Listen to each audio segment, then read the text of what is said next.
Assalamualaikum warahmatullahi wabarakatuh. Kembali lagi Bapak dan Ibu semuanya. Di video kali ini kembali lagi saya akan membahas, kita akan bersama-sama belajar bersama mengenai soal dan juga pembahasan pedagogik profesional untuk mata pelajaran PJOK SD, SMP, SMA di part yang ketiga ya Bapak dan Ibu, untuk menghadapi tes P3K tahap kedua dan juga tahap ketiga. Bersama saya Dimas Algi Nanjar di channelnya Algi Ginanjar. Ya Bapak dan Ibu, di video kali ini kita akan membahas materi lanjutan terkait dengan kompetensi pembelajaran yang kedua, yaitu elemen capaian pembelajaran kurikulum prototype. Dan materi ini sudah tersaji di modul pembelajaran mandiri baik di SD, SMP maupun SMA. Nanti untuk link modulnya saya akan berikan di deskripsi untuk YouTube. Silakan Bapak dan Ibu tinggal di download saja ya. Nah baik Bapak dan Ibu, ini merupakan kompetensi dan indikator pencapaian kompetensi untuk sekolah dasar ya, mengenai pembelajaran elemen capaian pembelajaran kurikulum prototype. Di sana tersaji ada kompetensi, ada 7 kompetensi yang harus Bapak dan Ibu pahami terkait dengan elemen capaian pembelajaran kurikulum prototype untuk di tingkat SD. Sedangkan untuk indikator pencapaian kompetensinya itu ada 7 indikator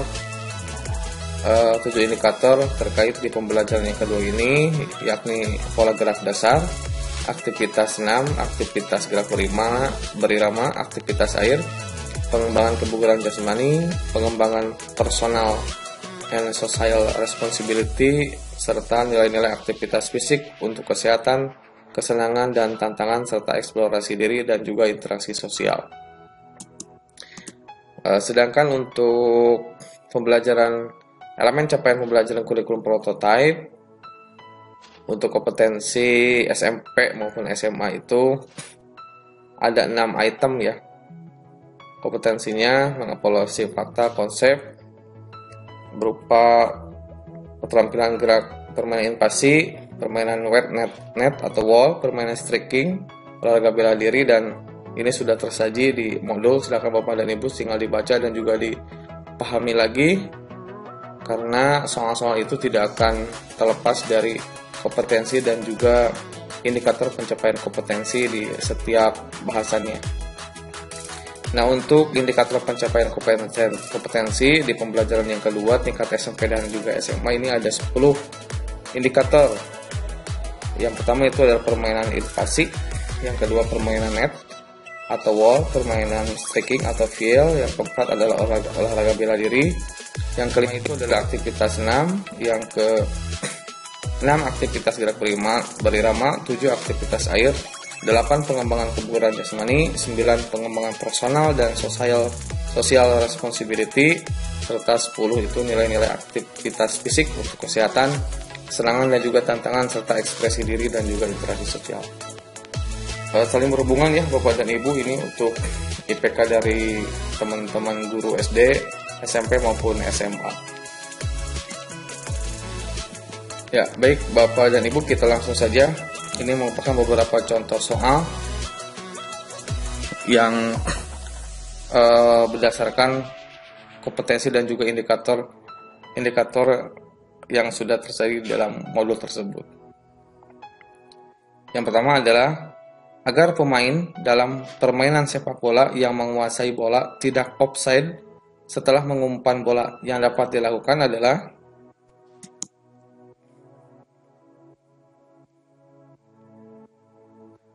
Nah, silakan Bapak dan Ibu, ini lebih kepada tingkat analisis dan juga imajinasi terkait juga narasi dan juga literasi ya.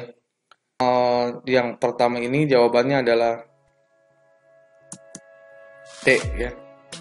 Adalah pemain penyerang tersebut tidak berada lebih dekat dari garis gawang lawan dibanding pemain bertahan. atau lawan sebelum bola diumpan dan kembali kepadanya.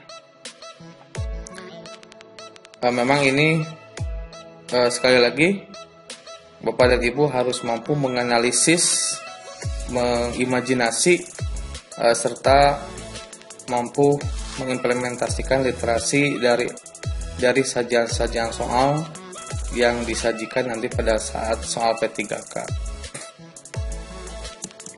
Nah, ini pembahasannya, karena memang seperti yang disampaikan di awal, kompetensi dasarnya itu adalah salah satunya adalah permainan invasi. Di permainan invasi ini tentunya sepak bola menjadi salah satu materi ajar terkait dengan permainan invasi. Ya. Yang kedua adalah contoh soal nomor kedua. Gerak gaya di bawah permukaan air ternyata menambah cepatnya gerak maju. Dan hal ini kemudian dilarang oleh FINA atau Induk Organisasi Gerang Dunia sejak tahun 1957. Dengan dilarangnya gerak gaya di bawah air ini, maka terciptalah, ini salah ya, ini typo Bapak dan Ibu, maaf. Maka terciptalah sebuah gaya renang baru, yaitu apakah gaya kupu-kupu, gaya ganti, gaya punggung, gaya bebas, atau gaya dada. Nah, jika Bapak dan Ibu ini sudah membaca-baca modul, jawabannya pasti akan mudah ya. Jawabannya adalah gaya dada. Nah, ini adalah saya screenshot di modul SIM PKB, bahwa memang di sini dijelaskan bahwa gerak gaya di bawah permukaan air ternyata menambah cepatnya gerak maju. Hal ini kemudian dilarang oleh FINA ya sejak tahun 1957, yaitu gaya dada. Selanjutnya soal nomor 3. Bertumpu dengan kedua kaki dibuka selebar bahu dan kedua lutut direndahkan. Rapatkan dan luruskan kedua lengan di depan atas mata hingga kedua ibu jari sejajar. Dorongkan kedua lengan ke arah datangnya bola, bersamaan kedua lutut dan pinggul naik serta tumit terangkat dari lantai. Nah, pernyataan tersebut merupakan gerak apa dalam bola voli? Apakah passing atas, servis blok, servis bawah, maupun passing bawah? Lagi-lagi Bapak dan Ibu harus mampu menganalisis dan juga meliterasi ya terkait dengan penyajian soal ini. Dan tentunya ketika Bapak Ibu, saya yakin soal ini akan mudah ya dalam menjawabnya. Ketika Bapak dan Ibu mampu memahami penyajian soal dan juga mampu menganalisis soal ini. Ini literasi gerak terkait dengan passing atas, di mana passing atas ini adalah dasar mengumpan passing, dan literasi tadi yang disajikan di soal ini ada di dalam tahap persiapan gerakan dan juga akhir gerakan, yaitu passing atas. Nomor 4. Hal-hal yang diperbolehkan dalam permainan bola basket adalah, nah di sini ada A, B, C, D, dan juga E. Silakan Bapak dan Ibu baca, dipahami, dianalisis, dan juga mampu meliterasi soal dan juga jawabannya.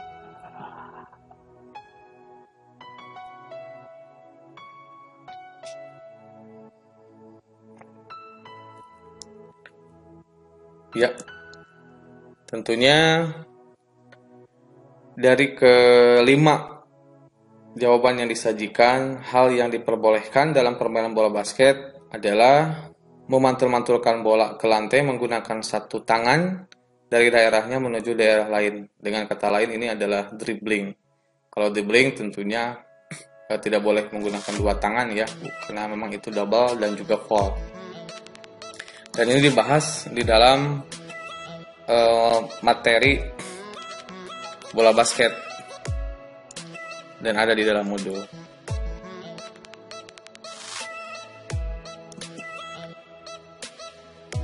Selanjutnya nomor 5, cara melakukan gerakan yang tidak sesuai.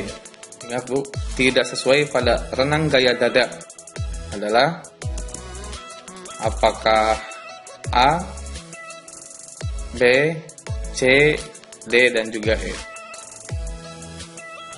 Silakan Bapak dan Ibu dibaca terlebih dahulu, dipahami, dianalisis, dan juga diingat-ingat terkait dengan gerakan pada renang gaya dada. Tapi yang disajikan di sini adalah gerakan yang tidak sesuai.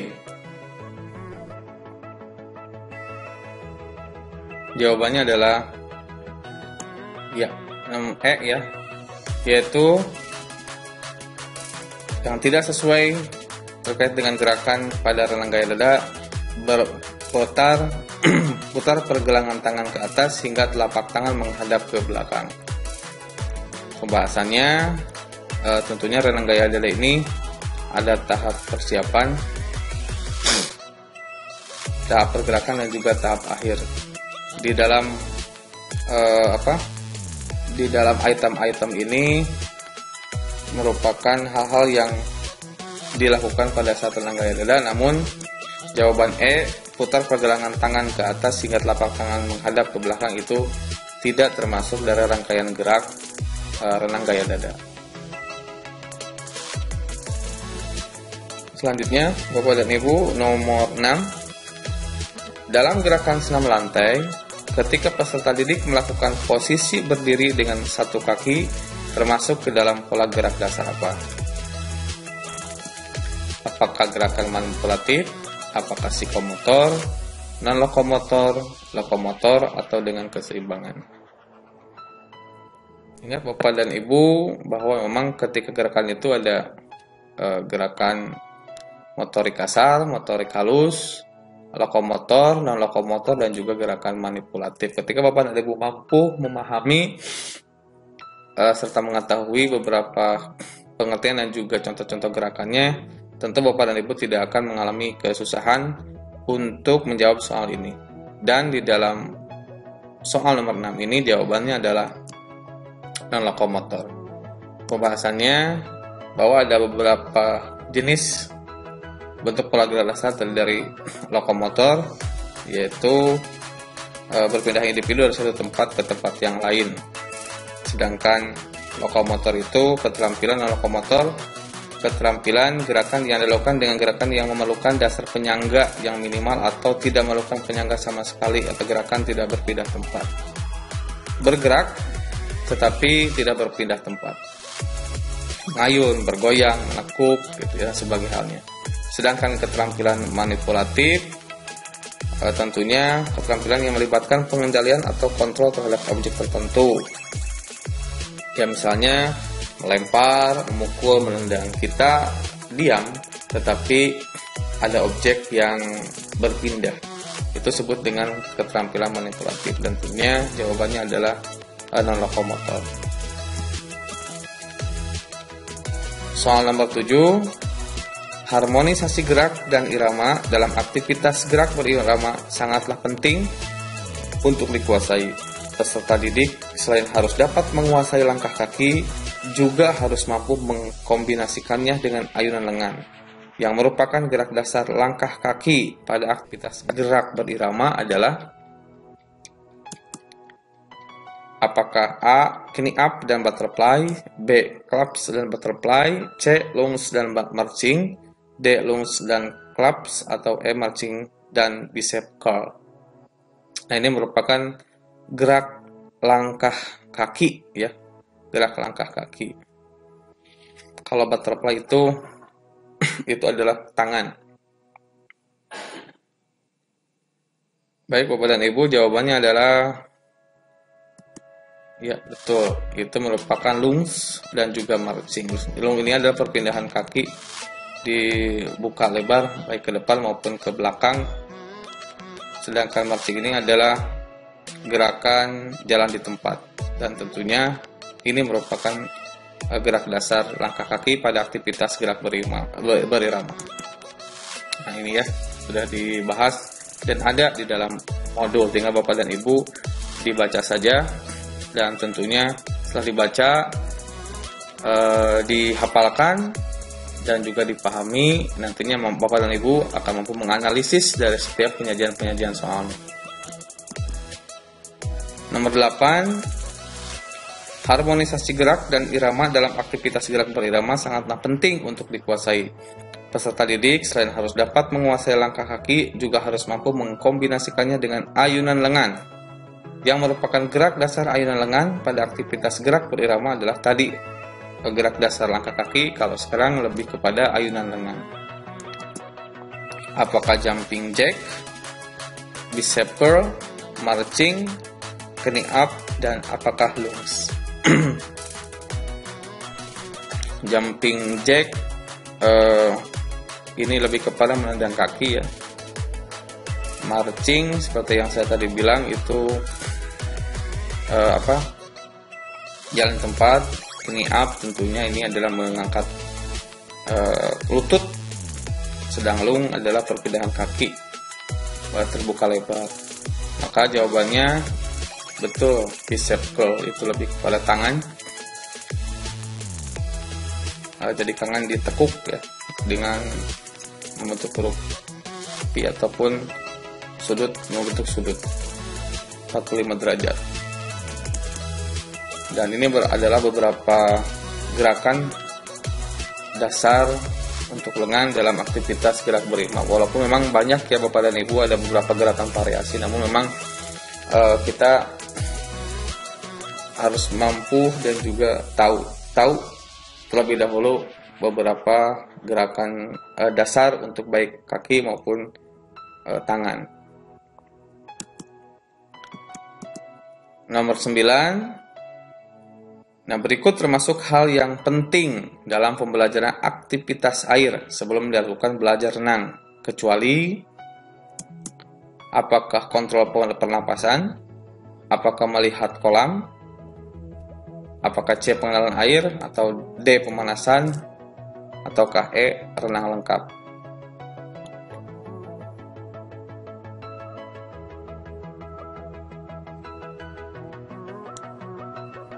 Jawabannya adalah melihat kolam. Ya, kontrol pemanasan tentunya itu merupakan salah satu hal yang harus dipelajari, karena bagaimanapun juga di dalam air kontrol pernapasan itu merupakan salah satu hal yang sangat penting untuk diberikan kepada anak proses pembelajarannya. Pengenalan air juga tentu, pemanasan apalagi untuk menghindari hal-hal yang terkait dengan cedera. Sedang renang lengkap tentunya ini jauh lebih penting ya, karena memang ya kita dalam pembelajaran aktivitas air nantinya kita akan memberikan pembelajaran 4 gaya dalam renang kepada peserta didik kita. Nah, di dalam aktivitas air tentunya di sini ada beberapa hal. Ada mengapung, ada menyelam, meluncur, dan juga keselamatan diri di air. Bapak dan Ibu tinggal dibaca saja, dipahami, dan ini yang merupakan potongan-potongan, sengaja potongan-potongan yang saya screenshot dari modul pembelajaran di SIM PKB. Iya, baiklah Bapak dan Ibu, seperti biasa saya akan memberikan pertanyaan bonus. Gaya bebas merupakan gambaran gaya berang tercepat dengan posisi telungkup sambil meluncur santai, kemudian terlihat bergerak dengan cepat. Secara berurutan, pola gerakan yang benar dalam melakukan gaya bebas adalah sebagai berikut. Apakah A. Gerakan mengayuh tangan, gerakan mengayuh kaki, pernapasan, dan koordinasi tangan kaki. B. Gerakan mengayun kaki, gerakan mengayuh tangan, koordinasi tangan kaki, dan pernapasan. C. Pernapasan, koordinasi tangan kaki, gerakan mengayun kaki, dan gerakan mengayuh tangan. D. Koordinasi tangan kaki, gerakan mengayun kaki, gerakan mengayuh tangan, dan pernapasan. Atau E. Gerakan mengayun kaki, koordinasi tangan kaki, mengayuh tangan, dan juga pernapasan. silakan Bapak dan Ibu dibaca, diteliti lagi dan juga dianalisis terkait dengan urutan pola gerakan yang benar dalam melakukan gaya bebas. Silakan ketika Bapak dan Ibu sudah mendapatkan jawabannya diisi, berbagi ya Bapak dan Ibu, dijawab di kolom komentar di bawahnya. Ya, demikian Bapak dan Ibu penyajian review soal dan juga jawaban tentang materi PJOK baik di tingkat SD, SMP maupun SMA. Saya doakan mudah-mudahan Bapak dan Ibu semuanya dilancarkan dan juga lolos menjadi P3K di tahun ini. Ingat Bapak dan Ibu, semua rezeki itu sudah tertakar dan juga tidak akan tertukar. Mari kita maksimalkan ikhtiarnya dan juga progreskan doanya. Terima kasih. Nantikan soal dan juga pembahasan berikutnya di part yang keempat ini. Salam guru pembelajar, salam olahraga. Wassalamualaikum warahmatullahi wabarakatuh.